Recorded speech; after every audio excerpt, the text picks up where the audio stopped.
का के सीखोगे गंगा में, और हम कर रहे हैं +1 इकोनॉमिक्स का chapter 5 textual and tabular presentations, पाठ्य और सारणीय प्रस्तुतिकरण।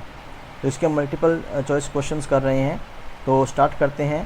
पहला जो हमारा प्रश्न है वो है, निम्नलिखित प्रश्नों में से सही विकल्प का चुनाव करें। एक सारणी के मुख्य भाग होते हैं सारणी की संख्या, शीर्षक, शीर्ष टिप्पणी, उपरोक्त सभी। तो हम जानते हैं कि टेबल जो होती है उसके जो मुख्य भाग होते हैं वो टेबल नंबर होता है, उसका टाइटल भी होता है, और उसका जो उप टाइटल कहते हैं जिसको हम, वह भी होता है। तो उपरोक्त सभी इसका आंसर आएगा।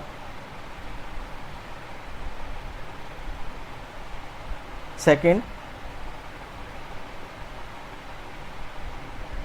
सारणी का मुख्य रूप से किस आधार पर विभाजन किया जाता है? समयानुसार, उद्देश्यानुसार, बनावट के अनुसार, डी दोनों बी तथा सी। तो हम जानते हैं कि जो टेबल होती है उसका जो हम डिवीज़न करते हैं उसमें समयानुसार का कोई ऑप्शन नहीं होता, उसमें दो ही होते हैं, उद्देश्यानुसार होता है और बनावट के अनुसार होता है। तो दोनों आएंगे, यानी डी ऑप्शन आएगा, बी एंड सी। एक अच्छी सारणी की मुख्य विशेषता यह है कि शीर्षक अध्ययन के अनुकूल होना चाहिए, कठिन तथा भद्दा होना चाहिए, सारणी के नीचे सामग्री का स्रोत लिखा जाना चाहिए, इनमें से कोई नहीं। तो हम जानते हैं कि जो एक अच्छी सारणी होती है, एक अच्छी टेबल जो होती है, उसमें जो टाइटल होता है वो उसके विषय के अनुकूल होना चाहिए। तो ए ऑप्शन होगा।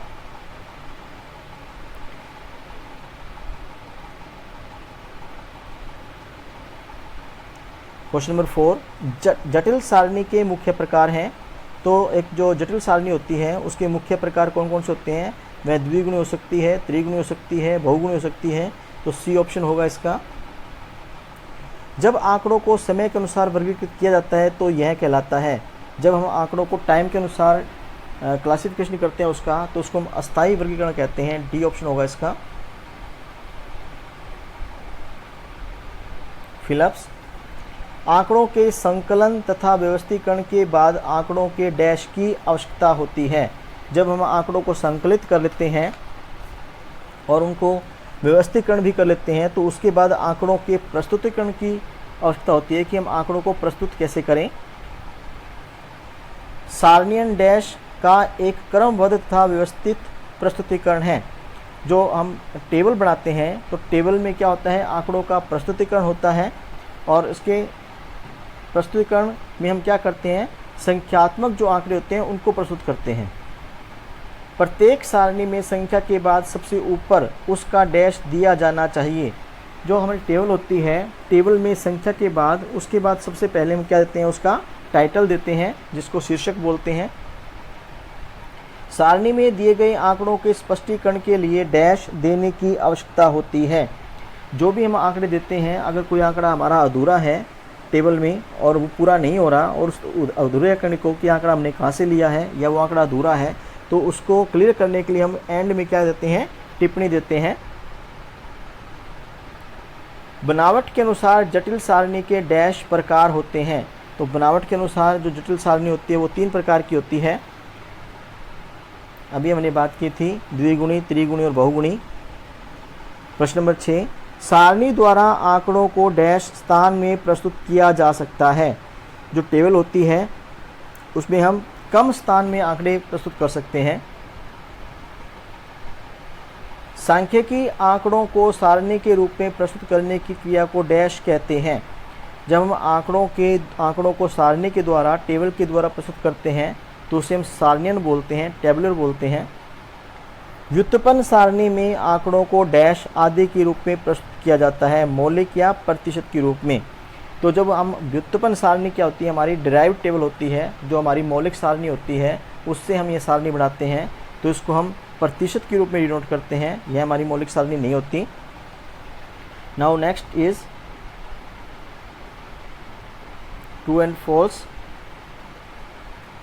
आंकड़ों के संकलन तथा प्रस्तुतिकरण के बाद आंकड़ों के व्यवस्थीकरण की आवश्यकता होती है। तो जब हम आंकड़ों का संकलन कर लेते हैं, इकट्ठा कर लेते हैं, उनकी प्रेजेंट कर देते हैं, तो प्रेजेंट करने के बाद जो आंकड़े होते हैं उनको व्यवस्थीकरण की आवश्यकता होती है। ये असत्य है, व्यवस्थीकरण पहले ही हो जाता है उसका। सारणीय आंकड़ों को पंक्तियों तथा कॉलम में प्रस्तुत करने की विधि है। बिल्कुल सही है। आंकड़ों को जब हम उसमें प्रस्तुत करते हैं टेबल में, तो उसमें रो और कॉलम ही होते हैं। प्रत्येक सारणी में सबसे नीचे उसका शीर्षक दिया जाना चाहिए। गलत है, प्रत्येक सारणी में जो शीर्षक होता है उससे ऊपर आता है, तो ये असत्य है। सारणी की पंक्तियों के शीर्षक को उपशीर्षक कहा जाता है। फोर्थ है हमारा, सारणी की पंक्तियों के शीर्षक को उपशीर्षक कहा जाता है।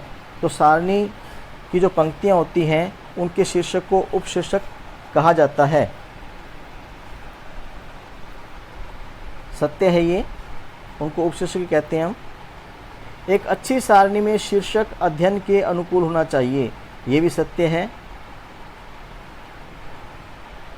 बनावट के अनुसार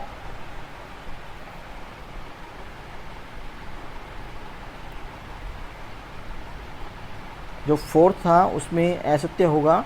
सारणी की पंक्तियों के शीर्षक को उपशीर्षक कहा जाता है, उनको हम उपशीर्षक नहीं कहते।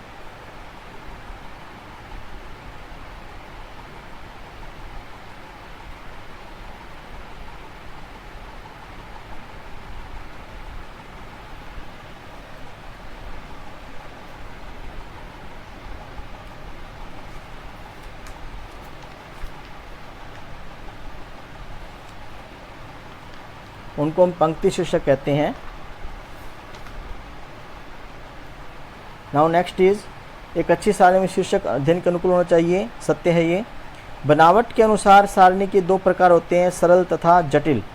तो जो प्रश्न नंबर 6 है हमारा कि बनावट के अनुसार सारणी के दो प्रकार होते हैं, ये राइट है, ट्रू है।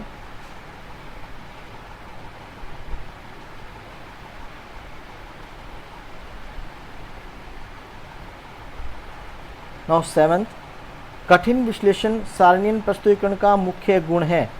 कठिन विश्लेषण सारणीय प्रस्तुतीकरण का मुख्य गुण है, ये असत्य है। जो सारणी आंकड़ों की कई विशेषताओं को व्यक्त करती है उसे साधारण सारणी कहते हैं, ये भी असत्य है। आंकड़ों का प्रस्तुतीकरण 3 विधियों द्वारा प्रचलित है, सारणी, चित्र तथा रेखा चित्र। ये सही है, आंकड़ों को हम 3 प्रकार से प्रस्तुत कर सकते हैं। सॉरी, असत्य पे टिक हो गया।